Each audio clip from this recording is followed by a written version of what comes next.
শুভরাত্রি বন্ধুরা। এই যে রাত্রেবেলায় তরকারি বানাতে চলে এসেছি। কুমড়োর ছক্কা। এই যে কুমড়ো আলু কেটে নিয়েছি, আলু কম দিয়েছি, কুমড়োটা একটু বেশি দিয়েছি।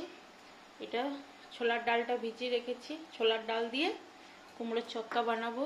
কড়াইয়ের মধ্যে তেল দিয়ে দিচ্ছি, কড়াই বসিয়ে দিয়েছি। আমি কিভাবে কুমড়োর ছক্কা বানাই ওইটাই আপনাদের সঙ্গে শেয়ার করছি। এই যে কালো জিরে দিয়ে দিচ্ছি কড়াইয়ের মধ্যে। কুমড়ো ছক্কাতে শুকনো লঙ্কাটাই বেশি ভালো লাগে, তাই শুকনো লঙ্কা দিচ্ছি।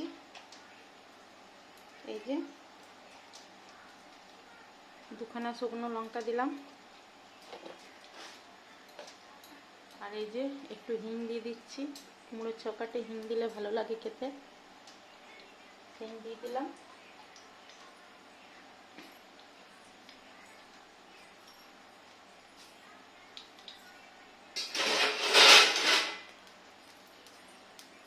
এরপরে তেলটা একটু গরম হোক।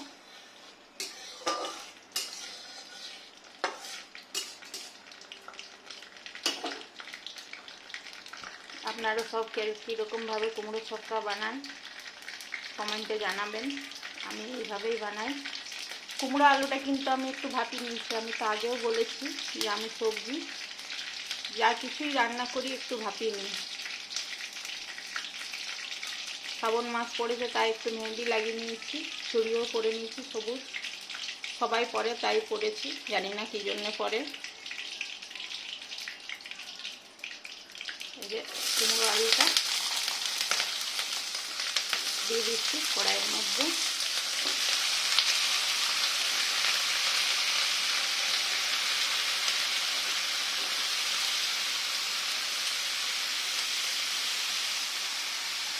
ছোলাটা দিয়ে দিলাম, ছোলাটাও একটু ভাপিয়ে নিচ্ছি। ছোলার ডাল, ছোলা না। এটা রাতে রুটি দিয়েও খেতে ভালো লাগে, সকালে জলখাবারও খেতে ভালো লাগে।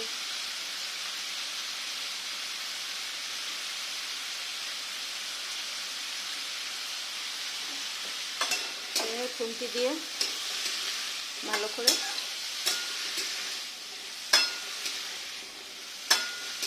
ভেজে নিচ্ছি।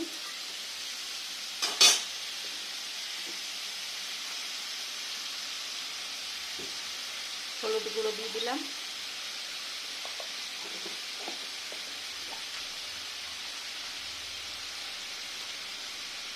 নুন দিয়ে দিলাম।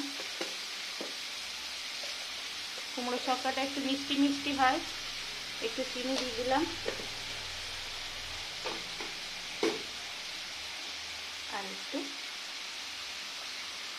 ভাজা মশলা দিয়ে দিলাম। কুমড়ো ছক্কাতে জলের দরকার হয় না,